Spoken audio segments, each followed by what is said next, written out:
पिछले थ्योरी में काफी लोगों ने कमियां निकाली, जो कि अच्छी बात है, बट इस बार फुल प्रूफ थ्योरी को लेकर आया हूं, जिससे यह साबित होगा कि वैरवा क्यों मेन कैरेक्टर है कल्कि 289 एडी का। क्योंकि अभी तक जो भी हमें दिखाया गया उससे तो ऐसा लग रहा है कि वो एक बुरा कैरेक्टर है जो कि बुराई का साथ दे रहा है, क्योंकि वो यूनिट्स के लिए सुमति को पकड़ के सुप्रीम यास्किन को देने की बात कर रहा है, मतलब कि उनकी साइड ले रहा है, जबकि अश्वत्थामा सुमति को बचा रहे हैं, मतलब को अच्छाई को बचा रहे हैं। तो आखिर चल क्या रहा है, जिसका जवाब आपको मिलने वाला है। तो शुरुआत करते हैं कि कैसे भैरवा मेन कैरेक्टर है कल्कि 2898 एडी का।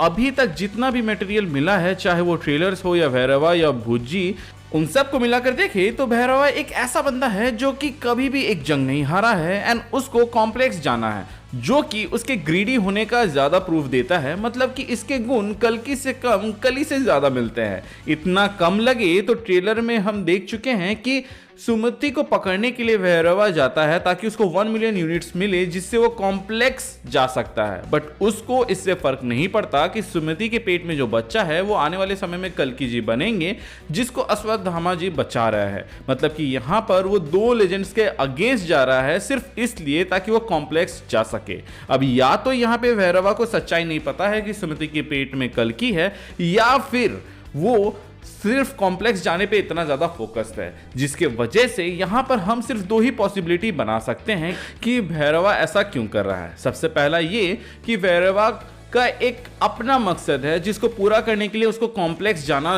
होगा, एंड वो मकसद मोस्ट प्रोबेबली एक रिवेंज है, मतलब कि कली को मारना। अब मैं बताता हूं क्यों। अगर आपको याद हो तो कल्कि 289 एडी का नाम पहले प्रोजेक्ट के होने वाला था, जिसका जिक्र टीजर में भी आपको मिल जाएगा, जहां पर ये डॉक्टर साहब पूछते हैं कि व्हाट इज प्रोजेक्ट के।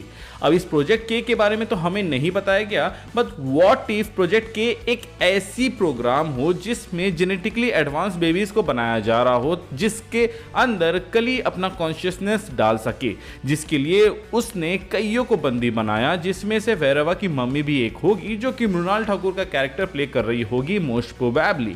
बट भैरवा एक डिफेक्टिव पीस या फिर कहीं रिजल्ट होगा, जो कि जन्म लेने के बाद से कुछ सिग्निफिकेंट एनहांसमेंट नहीं दिखाया होगा, इसीलिए उसको काशी में ड्रॉप कर दिया होगा, या फिर उसको कॉम्प्लेक्स से भैरवा के डैड या किसी ने चोरी छुपे भगा दिया होगा या निकाल कर काशी में भेज दिया होगा। बट बाद में भैरवा के अंदर फिजिकल एनहांसमेंट आए, जिसके वजह से ही वो इतना कैपेबल है कि वो अश्वत्थामा जी जैसे लेजेंड के सामने टिक पा रहा है और उनको अच्छी टक्कर भी दे पा रहा है। मेरे ख्याल से कल्कि 2898 एडी के एंडिंग में हमें देखने को मिलेगा कि भैरवा सुमति को एज अ बेट यूज करता है, मतलब कि वो उसको पकड़ लेता है संभाला में और फिर कॉम्प्लेक्स लेकर जाता है, और क्योंकि वो सुमति को पकड़ के आया है तो उसे मौका मिलता है सुप्रीम यास्किन से मिलने का, जिसके अंदर कली है, और वहीं पर मौका मिलते ही वैरवा सुप्रीम यास्किन को मार देगा या उसका सपोर्ट सिस्टम को डैमेज कर देगा, क्योंकि हम लोगों ने ट्रेलर के अंदर देखा ही है कि सुप्रीम यास्किन यहाँ पे कितने सारे सपोर्ट पर जिंदा है। तो अगर यहाँ पे भैरवा उनको डैमेज कर देगा तो ये सुप्रीम यास्किन भी मारा जाएगा और साथ ही कली भी खत्म हो जाएगा। ऐसा हमें मूवी के एंड में लगेगा, बट फिर हमें एक पोस्ट क्रेडिट सीन दिखाया जाएगा जहां से हमें यह हिंट मिलेगा कि कल्कि ने अपने कॉन्शियसनेस को दूसरे बॉडी में ट्रांसफर कर दिया होगा, या फिर वो कल्कि के बॉडी पर कब्जा कर लिया होगा, हिंटिंग कि इसका एक और पार्ट आने वाला है और उसमें क्या क्या हो सकता है। देखा जाए तो भैरवा वो काम करेगा जिसके लिए कल्कि का जन्म हो रहा था, जो कि है कली को मारना। बट यहां पर भैरवा कली को नहीं बल्कि उस बॉडी को मारेगा जिसके अंदर कली था, मतलब कि कली अभी भी बचा हुआ है जिसको कल्कि फ्यूचर में मारेगा। इससे भैरवा को बिना कल्कि बनाए उसका रोल दे दिया गया। अब देखो भाई, ये कॉमन सेंस वाला बात है कि भैरवा कल्कि नहीं बनेगा, क्योंकि भैरवा नाम शिव जी से जुड़ा हुआ है, जिनके अवतार विष्णु जी के अवतार की रक्षा ही करते आए हुए हैं।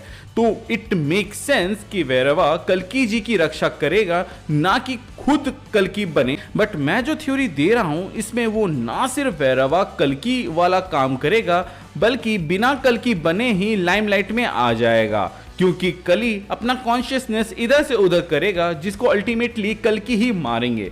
तो फिलहाल इस समय वेरेवा उसको रोक देगा कुछ समय के लिए। दूसरा पॉसिबिलिटी ये हो सकता है कि वेरेवा एक ग्रे कैरेक्टर है जिसका हृदय परिवर्तन होगा मूवी के मिड या फिर एंड में, और फिर वो वहां से लीड करेगा। क्योंकि जिस अश्वत्थामा से लड़ते हुए हम वेरेवा को ट्रेलर में देखते हैं, उसका एक पोस्टर आया था जिसके हाथ में हम वही छड़ी देखते हैं जो कि अश्वत्थामा के पास था पुराने पोस्टर्स और ट्रेलर के अंदर, इंप्लाइंग कि वेरेवा को बाद में समझ आता है, जिसके बाद वो सही रास्ता चुनता है, जिसके बाद वो वही काम करता है जो कि अश्वत्थामा जी कर रहे थे, मतलब कि सुमति की रक्षा। वैसे भी अश्वत्थामा जी शिव जी का अंश है एंड वेरेवा नाम शिव जी के दूसरे अवतार का नाम है। सो मे बी किसी कारणवश अश्वत्थामा जी इस मूवी के एंड में टाटा बाय बाय कर दिए जाएंगे एंड वहां से वेरेवा बेबी कल्कि को प्रोटेक्ट करेगा। इस तरीके से शिव जी के अंश जाने के बाद दूसरा शिव जी का अंश बेबी कल्कि को प्रोटेक्ट करेगा एंड वो लीड में रहेगा। ऐसे भी जब पहला पोस्टर आया था तो उसमें लिखा हुआ था heroes are not born they are made, और उसमें भैरवा का फोटो था। मैं बेबी कल्कि इसलिए बोल रहा हूं क्योंकि कल्कि जी का जन्म होते ही अश्वत्थामा जी को श्राप से मुक्ति मिलेगा। ये दो तरीका है जिससे भैरवा का कैरेक्टर रिडीम किया जा सकता है कल्कि 289 AD में। अभी तक तो हमें ऐसा ही लग रहा है कि भैरवा का कैरेक्टर या तो ग्रे होगा या तो विलन साइड होगा, जो कि होने से रहा क्योंकि प्रभास के कैरेक्टर को विलन बनाना कोई भी तरीके से दिमाग वाला मूव नहीं लगता है, और वो हीरो है तो वो हीरो वाला ही रोल करेंगे। अब यहाँ पर या तो उन लोगों ने ट्रेलर में बहुत ही मिसलीड किया है ये दिखाकर कि वेरेवा बुरा है जो यूनिट्स के चक्कर में किसी भी हद तक जा सकता है, या फिर वो अच्छा बंदा है जिसकी अच्छाई को ट्रेलर में दिखाया नहीं गया, सिवाय ट्रेलर 1 में, जहां इस सीन के अंदर हम देखते हैं कि ये बंदा बोलता है कि मेरे जैसे कितने लोगों के लिए तुम एक हीरो के जैसे हो, हमारे साथ चलो। मतलब उसमें अच्छाई है जिसको ट्रेलर 1 में हमें दिखाया गया। वैसे कितनों को लगता है कि ये बच्चा वही है जो भैरवा या बुज्जी के सेकंड एपिसोड में दिखा था, जिसने होलोग्राम टेक बनाकर सबको बेवकूफ़ बनाया था। अब कुछ ही दिन में सब कुछ ऐसे भी पता चलने वाला है, तो जिस तरह लास्ट मिनट पढ़ाई होती है उसी तरह लास्ट मिनट थ्योरीज देते जाएंगे। देखते हैं कि इनमें से कौन सा सच होता है एंड कौन सा नहीं। आपका क्या कहना है इसके ऊपर, आप हमें कमेंट सेक्शन के जरिए बता सकते हैं। Thank you for watching this video, stay tuned.